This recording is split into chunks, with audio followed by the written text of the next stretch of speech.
everybody, this is Anthony with Just Winging It Barbecue. This is our first episode, and full disclosure, I'm not a professional chef. I very rarely even know what I'm doing, but we're going to give it the best shot that we can. I have kids in my house, we've got Baby Einstein running, so if you hear any background noise, it is what it is. This is real life stuff.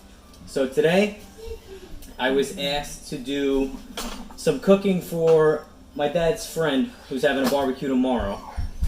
For roughly 20 or 30 people. They wanted a little bit of beef and a little bit of pork because you have some people there that don't eat pork, so we're going to accommodate everybody today. What I have on this side is two pretty decent sized bone-in pork shoulders. Together they weigh roughly 20 pounds, maybe a little over. And here we have what's called a peeled beef knuckle. And it's not a very common cut, but if you can get your hands on one, it's near the sirloin of the cow. So really big, thick, dense cut of meat, really good for slow roasting. And we're going to try to make some pulled beef out of it. So you can kind of mimic the pulled pork look that we're going for. All these are going to be cooked at the same time overnight on my Grilla Silverbac. We're shooting for between 225 and 250, low and slow overnight. And we're going to be cooking over Grill's competition blend pellets. I unwrapped them. They were cryovac. I had them sitting in the fridge. So very minimal trimming I actually had to do. That's the boring part. I really didn't want to show it because it's a pain to get it on camera. The knuckle, just a little bit of silver skin, maybe a tiny bit of hard fat. Didn't really need much trimming. The pork shoulders, I don't really trim normally anyway. If you can see, I don't know if I can get them in camera, but not a very big fat cap. The skin was already off of them, so makes it really easy. Before we season with our dry rub, I'm a huge fan of injecting large cuts of meat like this. We're going to be going low and slow for a long time. So we want to get as much flavor down into that meat as we can. So I have some pre-prepared injection liquid back there. A little bit different for the pork than the beef. So I'm going to grab it. I'm going to show you guys what we got. And then we're going to cut the camera. I'm going to inject them up. And we'll see you back. But let me just grab what I have. So for the pork, we're going with equal parts apple cider vinegar, apple cider, a little bit of Worcestershire, and for that really red color, I don't know if it's showing up in the camera, I throw a little splash of grenadine in there. It gives you that nice cherry flavor that works really well with pork, and it gives your meat a really nice red color when you pull it, because that's what we're going for, is pulled pork here. And as far as the beef goes,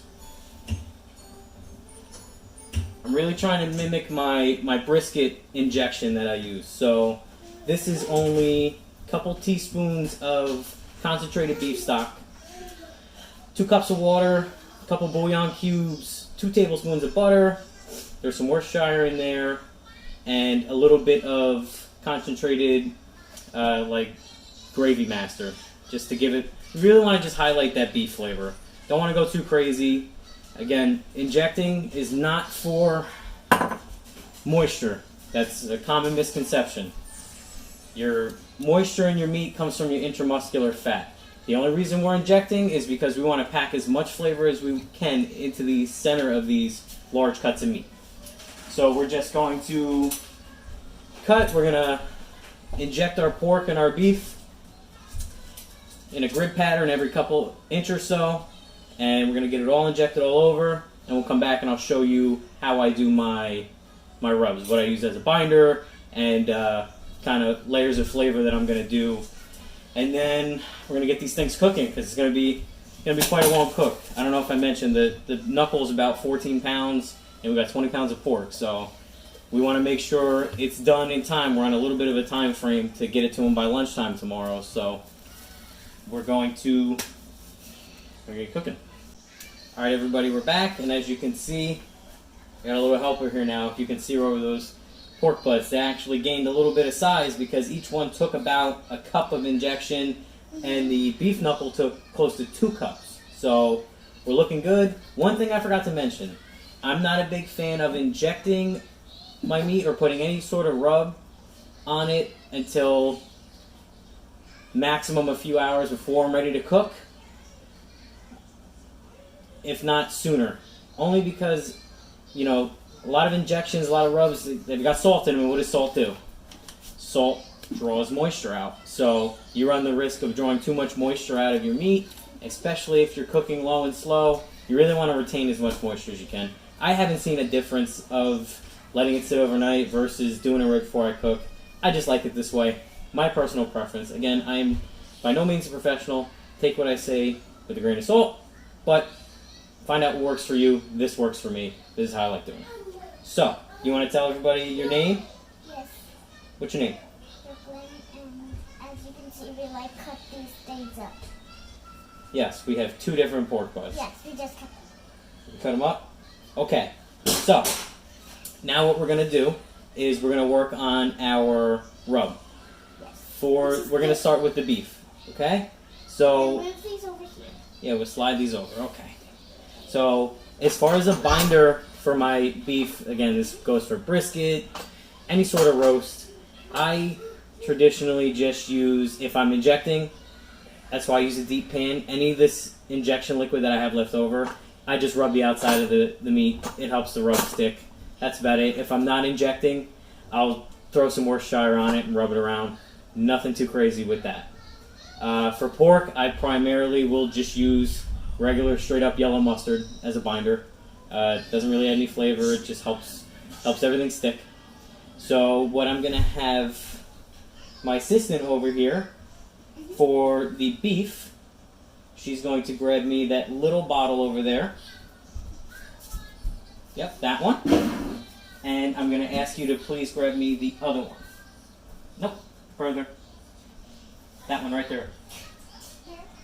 That one. That one. You got it. All right. So for my beef, again, treating this like as I would a brisket or another roast. Our first layer, Grilla Grill's beef rub. Stuff's awesome. I use it on all my beef. Great flavor profile. We're gonna hit it with that, and then we're gonna come behind it with some Montreal Steak Rub. I like throwing this on top, not too heavy, just enough to add some texture, and just give it a little extra crunch on top. When that bark starts to form, it's gonna give it a nice bite to it. So we're gonna go ahead and do that right now. Oh, it looks like there's egg in there. Looks like there's egg? There's no egg. Alright. But it looks like So we get some of that injection liquid on there. I'm going to ditch one of my gloves. Excuse me, Dad. Yes, babe. Can I have some gloves too? You want some gloves? They're in the drawer. She needs gloves. Like I said, this is not a professional cooking show. This is real life stuff here. I know everybody has kids, or most people have kids. You involve them in the kitchen, you get them cooking, get them excited about this stuff. It's a beautiful thing. Alright, so we came heavy with the beef rub on one side. I'm going to flip this over. Go ahead and hit the other side. The other side is already wet from that injection Daddy, liquid. these gloves are pretty big. Well, those aren't the right ones. You got to get the little ones. I know, I checked. You got the wrong ones. Can I just wear these ones? These are the only ones that I found. I only found these big ones. As you can see, I put these big gloves on. You got the wrong gloves. I don't know. Let me just go look again.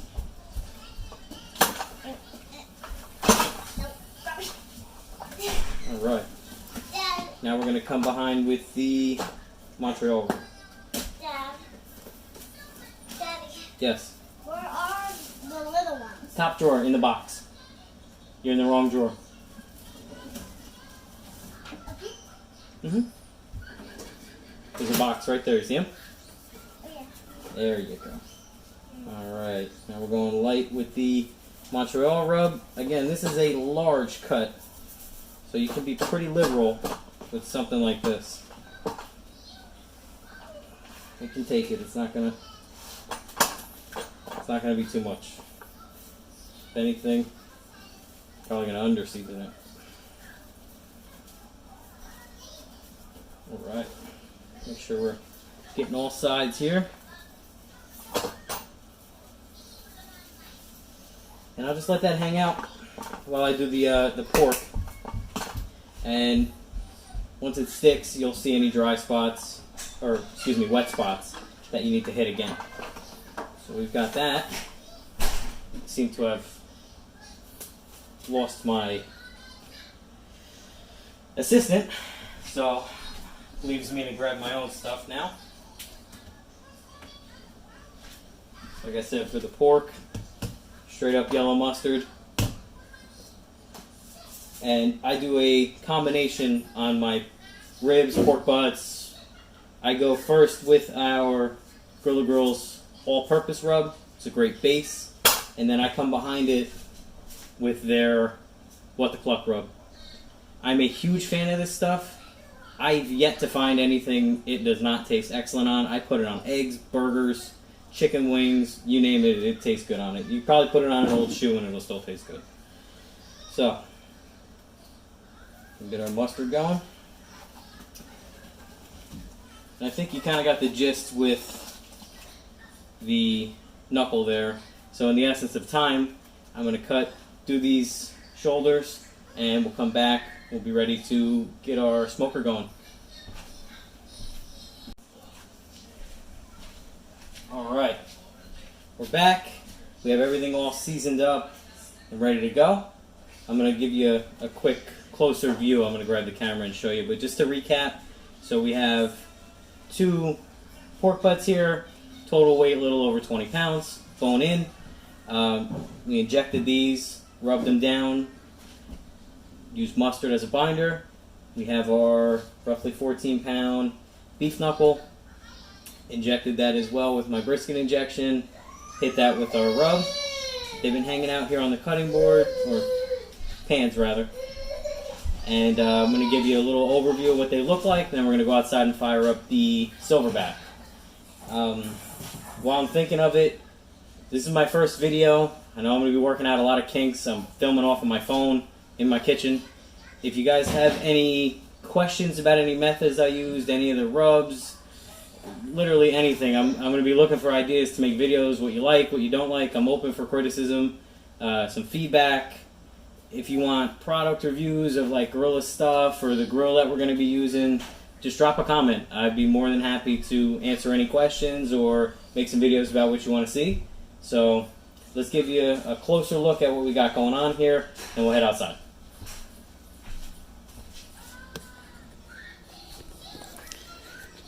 So here are the 2 pork butts.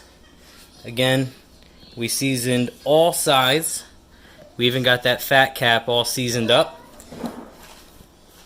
Looking nice and good. And here is our knuckle. All seasoned up. We're going to get a nice crust on these guys, and I'll go over how we're going to smoke these and what we're going to be looking for, time and temperature when we get outside. Alright, so we are back. I'm going to be behind the camera now. Got my little makeshift tent over here because we are in Jersey, and of course it's going to rain for the next 6 days. But we'll make it work. So have my Silverbac all plugged in, ready to go.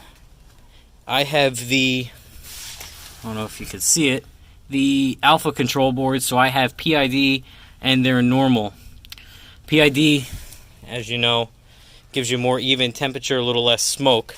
So what I tend to do is, with these long smokes, for the first maybe 6 hours, I'll leave it on mode 2, which is the more smoke mode. Because anything after 6 hours, really not going to take much more smoke. So I'll switch it over to that PID mode to get a real constant temperature after that, and really finish up the cook. Kind of conserves pellets a little bit too, because on a long cook like this, you're going to blow through them pretty quick. Have a full hopper here of the Grilla Grill's Competition Blend pellets. Inside is all ready to go, all nice and clean. I'm very meticulous about cleaning my grill. That may be a future video if anybody's interested on how I keep it nice and clean. Again, I apologize if it's a little dark. We'll work through it. So, we're going to come over here, power this bad boy on. Simple as that. And we are going to set it to 225. We're going low and slow overnight, and we're going to switch it to mode 2.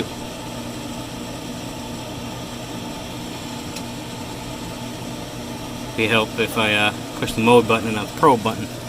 So that's just going to do its thing. We're going to let it warm up, get some smoke going, and we're going to have to play a little Tetris with these pieces of meat because they're fairly large, but we should have enough cooking area. We'll get them on here and get them smoking. Right, it's been about 15 minutes and our Silverbac is up to temperature, 225. I knew it was going to be a little tight, but as you can see, this thing is pretty massive. It can hold some serious cuts of meat. I've done whole packers on this, no problem, but this is probably the most I've done at once, so it's going to be a learning curve.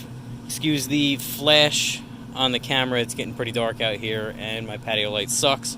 So to give you a better idea of what we're working with, I wanted to really separate the pork and the beef, obviously, because, you know, we want to be respectful of everybody's food preferences. So we got the knuckle all the way over to this side, and these are a little squeezed in there. You can see our smoke kind of rolling out. They're a little squeezed in there. Again, they're going to shrink up some. We're going to lose some size, so a little bit further in the cook, maybe we'll readjust those pork shoulders, but I'm pretty happy with the way everything's sitting right now. I'm not even going to bother throwing a probe in these. It's pointless at this point, and I kind of go by how it looks rather than temperature early in the cook. So what we're going to do is get the lid closed on these, and we're going to leave them alone for close to 4 hours. I'm not going to check them, not going to probe them, not going to do anything. Just going to let them sit there and soak up some smoke. And then we'll come back and we'll see if they need a spritz. I spritz with water, just plain old water. I don't do anything fancy. I just keep them moist, and, you know, you could do apple juice. A lot of guys do different stuff. I mean, to me, that just makes an entire mess to clean up in the cooker, and sometimes those sugars can burn. I don't really want to mess with the flavor profiles I've got going on with that rub and that injection. We just want to make sure they stay nice and moist. So that's pretty much it. They're going to be pulled pieces of meat anyway, so the bark isn't too much of a concern for me as I would if I was cooking a brisket or something, because these are eventually going to be foiled. I don't have a specific time or temperature I'm going to foil them. I'm just going to keep an eye on them, and when I feel like they're to the point where I want to foil them up, or if it's getting close to that time where they are needing their food, we're going to foil them up and just pretty much play it by ear. Alright, we will check back in about 4 hours and see how we're looking. Alright everyone, it's a little over the 4-hour mark. As you can see, the Silverbac's been out here doing its thing. It's the first time I'm opening this lid. Let's see what we got going on.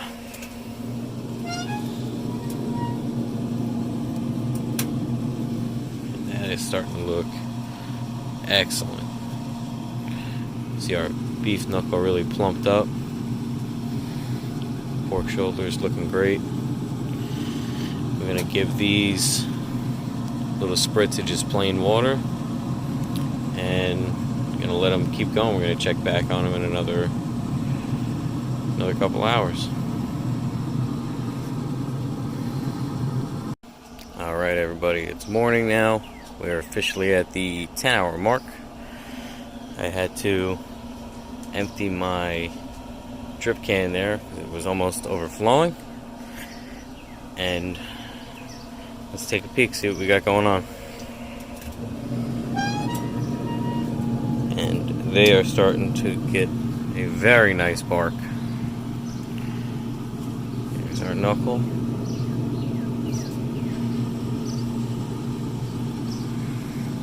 And our shoulders. So they are almost just about as far as I want them to go. I think we are ready to wrap here. By the time I go inside and get everything ready, they're going to be good to go. I'll show you how we do that. Alright everyone, we are back. And as you can tell, my house is very peaceful and quiet. The only ones that are up are the dogs. Kids are still asleep, so we're going to take this moment and show you what we got going on. It's a piece of quiet. So I have one of the shoulders here. Pretty sure you could get a good idea. We've cooked to the color that we want. Bark is where I want it to be. I don't really want these to get any darker. I don't want to risk drying them out. So now we're to the point where we are going to start cooking for doneness.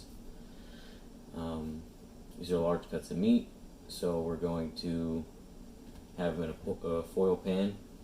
Only thing I'm going to do is throw in a little bit of apple juice at the bottom for some braising steaming liquid. Get these really tightly wrapped up with some foil over the top, and throw them back on the Silverbac. Throw a probe in them and just let them go until they are nice and tender so that we can let them rest and pull them in time for the barbecue. So I've got my, I said apple juice, apple cider, apple juice. I don't see a difference. This is what I had. So we're just going to take that. Just get a little bit in the bottom of the pan there. This is not an exact science. I just put enough so I think we got enough, because this thing's still going to cook down. It's going to lose some of that fat. It's going to render out. It's going to help us steam. I'm just going to take some foil.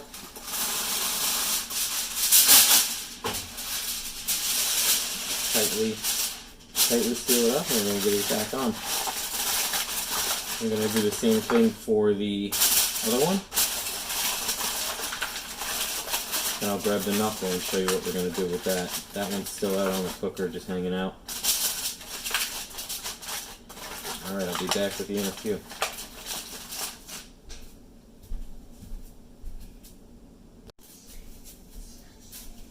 Alright, now we're back with our knuckle. As you can see, this thing really is starting to look really good. Now all we got to worry about is tenderizing it so we're able to pull it.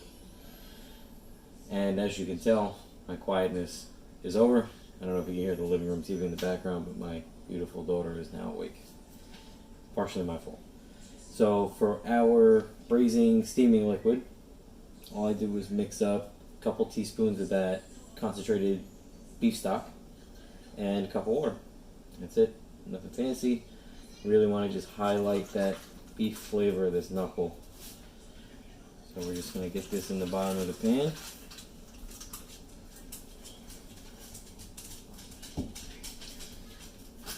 They're wrapped up nice and tight.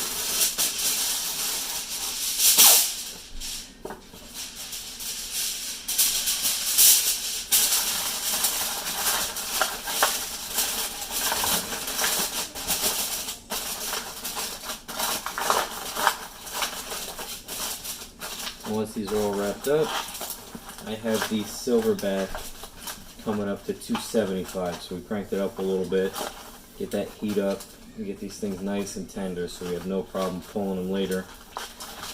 Also want to give them enough time to rest before that. So we got these all wrapped up. When we get outside, we'll throw a probe in this one and a probe in one of the shoulders just to kind of monitor, see where we're at. And then we'll start checking for probe tenderness a little later. It's still a little too early for that. Alright, just put everything back on the Silverbac. I'm just going to show you what we got going on real quick. Raise it up to 275, and I don't know if I mentioned it earlier, but I did switch over to that PID mode so we get that really constant temperature to finish these off. I have a probe in the knuckle there, buried as deep as I can get it right in the center. That is my Weber iGrill Mini that I have mounted up right there. And then this control board actually has a spot for a probe. So if you hit the probe button there, that is the pork shoulder. Got that down in the center, thickest part, avoiding that bone. And that's right where that one is, and this one was saying right about 155. So they are both moving along at a very similar pace.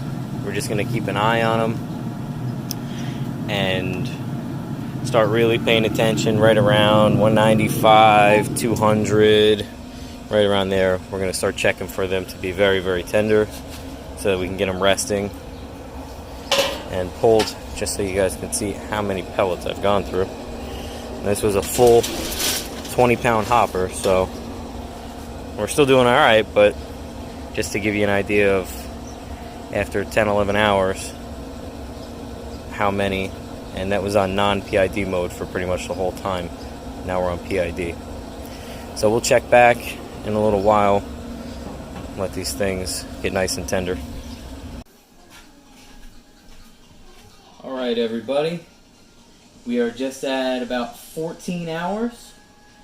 The pork shoulders are good. I let them go until about 210, 215. They weren't really probing as tender as I wanted them to go, but they are good. The knuckle still has a little bit of time left. It was a much thicker cut of meat, but we're going to let that go until that's probed tender. But what we're going to do with these now is we're actually going to vent this foil. We're going to release that steam so we can stop this cooking process because they're as far as we want them to go. And then once we do that, I'm going to take a look at them, seal them back up. I'm going to throw them in a dry cooler with a towel on top, and they'll be able to sit and hold for a few hours if need be while that knuckle finishes cooking. So let's see what these guys look like. And this part you want to be super careful because the steam is going to be real hot.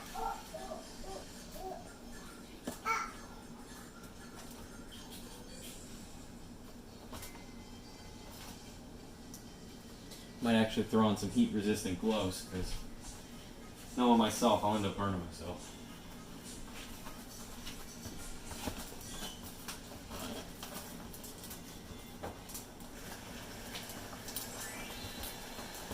And yes, I'm using leather, like, gardening gloves.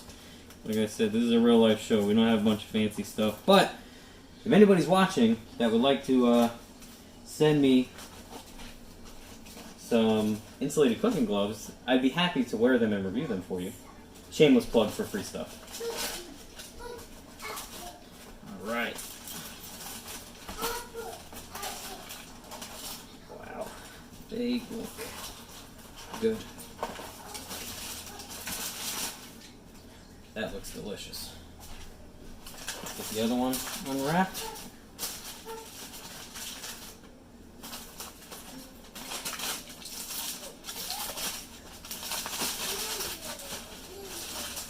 No big deal if you end up ripping your foil. We can just put on some more before we put it in the cooler. So, I'm actually going to grab the camera so you guys can really get a good look at this because these look excellent. They really rendered down a lot.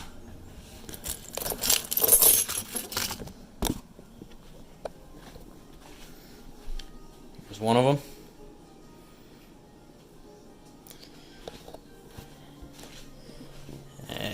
Here's the other one. Now you see that bone sticking out there. It's really how you know. You give it the little wiggle test and that thing's going to pull right out. So these are definitely done. We're going to let them vent for a few minutes here just to halt that cooking process completely. Going to wrap them back up and we're going to sit them in our dry cooler there with a little towel on top, and they'll hang out until the knuckle's ready, and then we'll pull everything up and we'll get it delivered over to my dad's friend. That way they have a good barbecue this afternoon. Alright everybody, we're back. Our beef knuckle is reading about 215. I let it go a little over because we're going to be pulling it. About an hour and a half-ish longer than the pork shoulders. So we're going to unwrap it now and see what it looks like.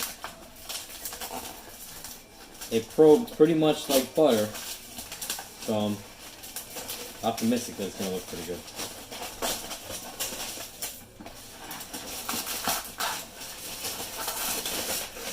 And again, we're venting this to halt that cooking process. And I'm going to rewrap it and stick it in the cooler for a little bit before we pull everything. And that looks great. Kept a nice bar.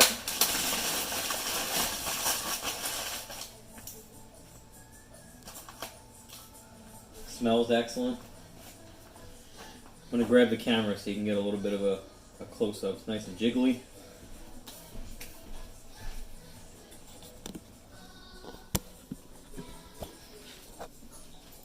Look at that.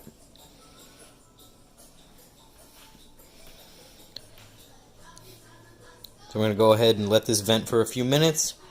I'm going to wrap it back up, let it rest, let those juices redistribute. Then we're going to pull everything and see how we look. Alright, we are back. Everything is all rested up. We have our serving trays over here. We are ready to get this stuff pulled. And I want you to check this out. That beef shoulder just completely fell apart.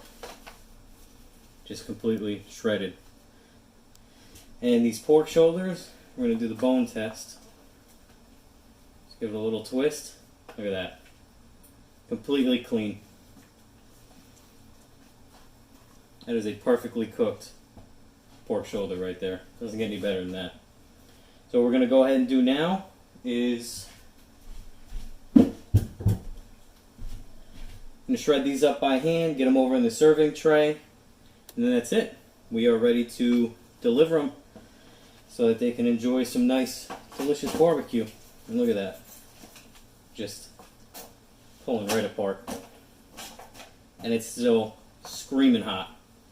I don't know if you can see all that steam. The pork shoulders have been in the cooler for a couple hours now, and they're still, it's almost too hot for me to handle. So keeping them wrapped up in foil, throwing them in a dry cooler with a towel, really gives you a lot of leeway if you're on a time schedule. So they'll hold nice, good temperature, and just talk about moist. Delicious looking pulled pork there. Same thing for the beef shoulder. The only thing I'm not going to do is go back and forth just because I don't want to cross-contaminate for whoever can't have pork. So I'm going to cut the video. I'm just going to go ahead and shred all this up and I'll show you the finished product.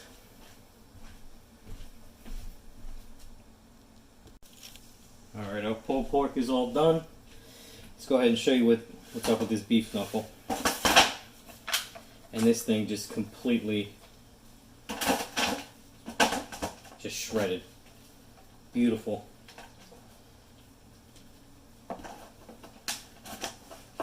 Nice beefy smell. Beautiful bark still, even wrapped in foil. Nice pink smoke ring. And those Grilla Grills pellets. And it's just fall apart tender. And we do have some jus in the bottom of this that I'm just going to drizzle over the top after this thing's all shredded up. And you get some really nice meat off of this thing. And it's just falling apart. I really don't have to do anything to pull this. The pork too, it just fell apart. I mean, cooked right, you don't need bear claws, you don't need forks, it just pulls right apart. Look at that.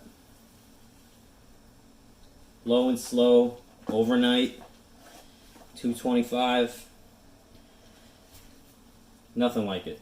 You're not going to get this type of tenderness by going hot and fast, in my opinion. And this thing is still, like, it's almost burning my hands how hot it is, if you can see all that steam. Alright, I'm just going to finish pulling this up.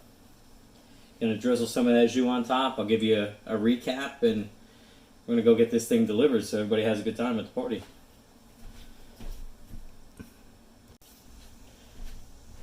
Alright, we're all pulled up. Got our beef over here, our pork over here, and these are pretty large, like lasagna trays, and they are stuffed. I'm very, very happy with the way this came out. I'll give you, take a look at that beef. Delicious. And there's your pork. Just to recap again, 14 pounds of beef knuckle here, roughly 20 pounds of pork. We went low and slow overnight, smoked over Grilla Grill's competition blend on my Grilla Grill Silverbac. We just kept the monitor on it, spritzed with just plain water, and wrapped it up this morning in the foil pans until it was probe tender. And that's pretty much it. I appreciate anybody who took the time to watch my video. Again, it's my first time on YouTube. I'm really trying to get the hang of this. I really do enjoy cooking. I hope you guys enjoyed watching. Maybe you learned something. Maybe you learned something not to do. I don't know. Drop a comment. Drop a like. Even if it's a comment like something I could do better, or a little constructive criticism. Even if you want to comment and say I suck. I really don't care. I appreciate any feedback, any support. I have Instagram, Facebook page. I have a TikTok. I'm on Reddit. It's all under the same name, Just Winging It Barbecue. Feel free to follow me on any of my social media platforms. Reach out with any questions you may have. And I hope you guys like the video. Thanks for watching. I'll give you a close-up on these to end it. And we'll see you next time.